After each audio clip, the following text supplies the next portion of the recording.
This edition of the Ridley Report is brought to you by nhliberty.org.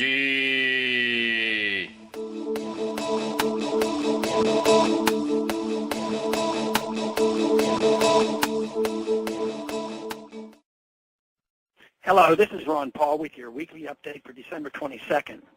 Billions of dollars were recently lost in the collapse of Bernard Madoff's self-described Ponzi scheme, in which too good to be true returns on investments were not really returns at all, but the funds of defrauded new investors. The pyramid scheme collapsed dramatically when too many clients called in their accounts and not enough new victims could be found to support these withdrawals. Bernard Madoff was running a blatant fraud operation. Fraud is already illegal, and he will be facing criminal consequences, which is as it should be and should act as an appropriate deterrent to potential future criminals.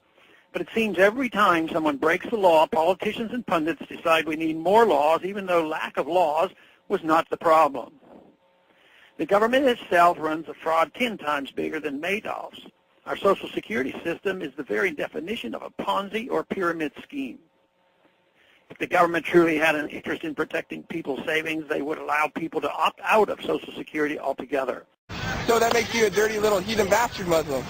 Yes. We would cut wasteful spending, such as our overseas empire, to honor current obligations to seniors, and eventually phase the program out. Instead, as with Enron and Sarbanes-Oxley, I expect new, unrelated legislation to be proposed that further damages freedom in the name of protecting us, amidst loud proclamations that they have made the world safe. Merely passing a law does not fix any problems, just as throwing paper at a recession does not stop it. How can a government so complicit in mandatory public fraud effectively preempt private fraud?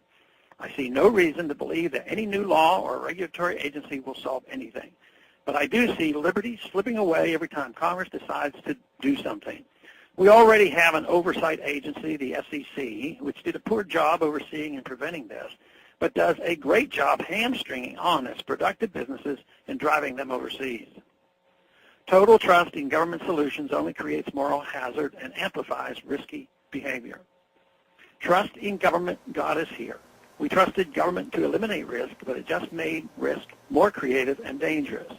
We trusted the Federal Reserve, a super-governmental cabal of private banks, to know better than the free market what interest rates should be and how to stabilize the business cycle. But like a spinning top that loses its balance, it has instead spun the business cycle and the economy wildly out of control. No governmental activity can negate market forces or nullify the cardinal rule of caveat emptor. Government can, however, use our fears against us and promise unrealistic outcomes as a means to consolidate power and erode our liberties. Liberty comes with risk. This is a fact of life. But life without liberty is not much of a life at all. The only way the American people will get through these difficult times is through our own resilience and ingenuity.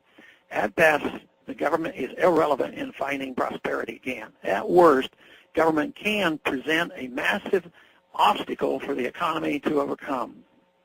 If we do not wise up and rein in government back to its constitutional limitations, bloated government could be a cumbersome, unnecessary weight the economy will continually have to support to stay afloat. Thanks for calling this update. A new update is placed on this number, 888-322-1414, every Monday morning.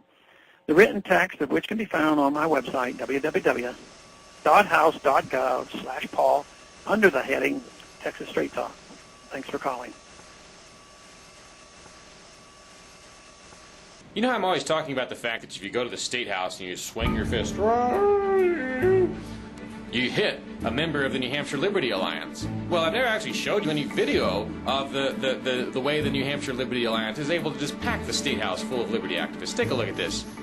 On this day, we had about 30 activists, I think, to fight for more freedom in New Hampshire and prevent the State House from passing bad bills.